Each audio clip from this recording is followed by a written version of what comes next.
All right, welcome to Mrs. Green's first YouTube video. I'll be posting a bunch during this next month and a half of quarantine. So here's your first assignment, which is a coil built tree. So coiling, this is a coil. It's basically a rope, snake. How you make a coil? You get a ball of clay, you wedge it, make sure it's wedged because you don't want to have a bunch of issues with the clay. Make sure it's pretty soft as well. So the only tools I have right now are a little cup of water, and then this is a unfolded paper clip, which I'm gonna use to score and slip with. We gotta make do. All right, so I've got my clay. I'm gonna kind of hand roll it into this like log shape. Then I'm gonna take it to the table. The key to rolling coils is to spread your fingers out, okay, and to get a full rotation. If you only go from here to here, you're gonna end up getting like a really square, like rectangle one, okay? And then move your hands as you go. If an area is thicker, spend more time there. Now you'll notice your coil starts to get pretty long. We're making a tree, a 3-inch tree, so I really don't need this big a coil, so I'm gonna rip it in half and keep going until I get the desired thickness, okay, which is about 1/4 of an inch, the pinky rule.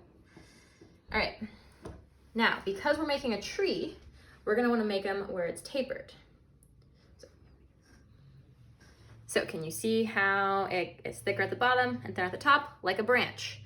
Okay, so there's different ways to make the tree. This is kind of what I am going for. This is how I picture a tree to look. So because this is a little bit thicker than 1/4 of an inch, but I believe it would survive. Now, if I'm worried about it, I can always scoop out some of the inside, but the rest of this stuff is gonna be just fine thickness-wise, it would survive. Okay, but if you get too close to 1/2 an inch, it would blow in the kiln, so we don't wanna do that. Then I'm gonna make a branch. Zoom in.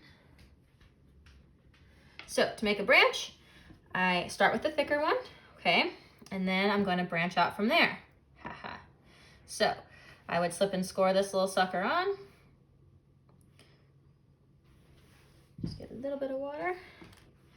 Okay, and then as I go, I'm gonna get thinner and thinner.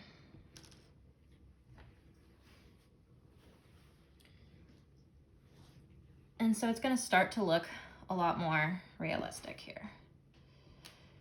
So here's my branch. Okay, oop, it's stuck to my finger because it's tiny. All right. Okay, and then you can add on even more from there. So once I have a branch, I already got one made here ahead of time. So here's my lovely branch.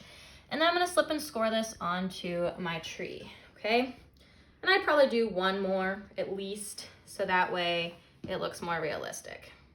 I can also create a texture by using my little handy dandy paper clip, okay? Create a texture there. So that's the tree. Again, I would probably add another branch, and you do wanna let them dry just a second so they'll hold nice and firm, but I'd probably put another one up here. So there's a tree. If you're feeling fancy, you could add some flowers, some leaves, whatever. We've got all the time in the world. So there's a tree. A couple other options are you could actually coil the tree. So I can kind of keep going up and make it kind of whimsical. It kind of reminds me like Dr. Seuss, maybe like a Lorax tree. Here's another kind of funky one. So this one has spirals, like Gustav Klimt's Tree of Life, or you could make like, I don't know, the tree from Lion King. You can make a palm tree. It doesn't have to be, you know, this tree if you don't want it to be, okay? All right, well, that's the first episode.